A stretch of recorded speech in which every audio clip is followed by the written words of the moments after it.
سلام دوستان، من یه توضیح در مورد برنج هندی و پاکستانی بدم. این که میگن برنج هندی پلاستیکه یه چیز دروغیه.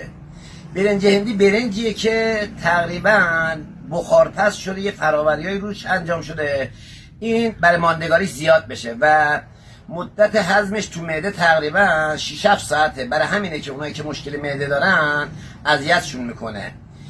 ولی برنج پاکستانی دقیقا مثل برنج ایرانی کاشته شده، ارگانیکه و فقط عطر نداره. یعنی با برنج بدون عطر خودمون هیچ فرقی نداره، چه بسا بهترم در میاد و هیچ مشکلی برای معده کسی نداره.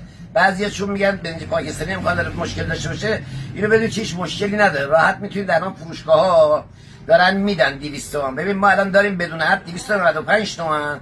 شما میتونید برید همون 200 تومنیه، عین 295 تومانی ایرانیه، برید بگیرید، مشکلی هم نداره. موفق باشید.